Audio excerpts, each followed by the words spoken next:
Hey! So, first, thank you for watching. I really appreciate that. I appreciate you taking the time to let me share with you my experiences and try to help out a little bit. If you haven't been watching my videos, it might be worth it to go and check last week's.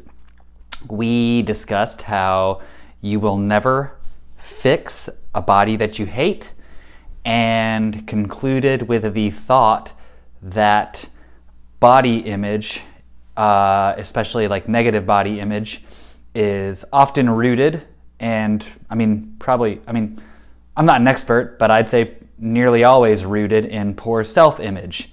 That is, if you are approaching your health and fitness efforts from a place of hating your body, there's a strong possibility that dislike for your body is rooted in not being happy with yourself. And then at the end of last week's video, I made the tall order promise that in this video I'd address how to restore self-love as a means of being able to approach your health and fitness goals from a place of self-respect and self-love and self-compassion, and that would be the only way that you would be happy with your results. Because ultimately, as discussed last week, if you don't love your body, if you're not happy with yourself how you are, it doesn't matter how jacked or ripped or defined or strong or fast or small or big you get. It doesn't matter. You'll never start loving yourself or loving your body by getting fitter or leaner or stronger or more muscular. That doesn't happen. Anyway, so cultivating self-love, restoring self-love, I should say. I use the word restoring because it's my opinion, it's my understanding that self-love is something that is innate. It's something that we're born with. And then somewhere along the way, something happens, or our circumstances change it, or something breaks within us. Something happens that disconnects us from our ability to love ourselves. And the number of things that can cause that are just as varied as the number of individuals there are on Earth. Who can number the different ways that we can become broken as human beings? There are just so many things. But what I can tell you is that at least for me, with my experiences and often what I've seen with others, is that the sense of self-worth and the sense of self-love often is very closely related to our relationships with other people, whether that's our family or our friends or our community. Very often when we have issues where we don't love ourselves, it's because there's a problem in some way, shape, or form with relationships outside of ourselves, our relationships with people outside of ourselves.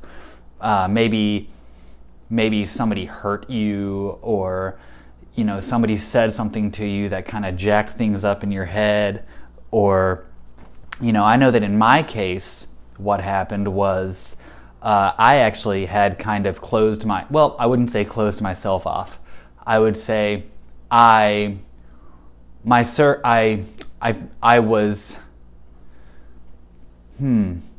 say I closed myself off to other people, because I wouldn't necessarily say that I did it deliberately or unknowingly.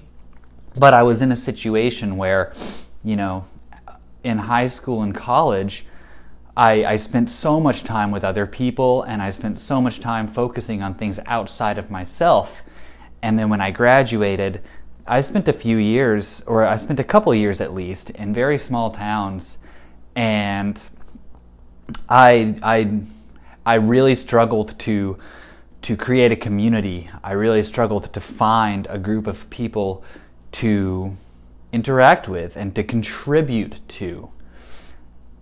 And so that, in retrospect, that is when my body image issues started. That's when I started to really struggle with obsessive exercising and really just obsessing over food and never being happy with my body. That really all happened when I lost my community, when I lost a sense of belonging, a sense of contribution. And I didn't start to recover from that until probably around 2014 or 2015, when I finally started to reintegrate myself with friends, and I started to contribute to things outside of myself. I joined a small gym and started meeting people there. I started my blog. I just started. Those are just examples, but I just started contributing, and I started reconnecting with the people and the things that mattered to me. And it wasn't until I started to contribute and focus on something outside of myself and focus on other people. It wasn't until I started doing that, until I started looking outwards, that I started to restore my love for myself and my respect for myself. And then it wasn't until I started to restore my respect for myself and my love for myself that I started to restore my love and respect for my body.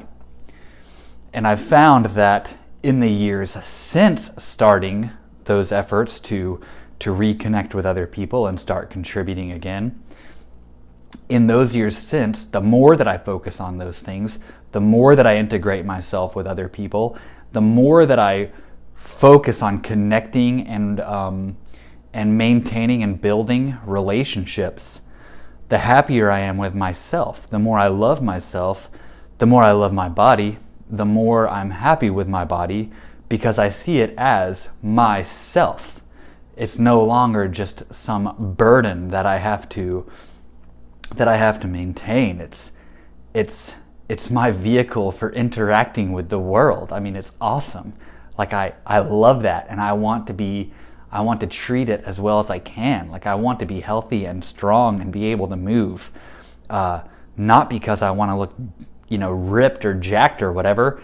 It's just because that's healthy. And the more that I focus on treating my body as well as I can and getting as healthy as possible, the better I look and the better I feel. It's awesome. So I kind of went all over the place there, but I'd like to summarize with: you won't fix a body that you hate.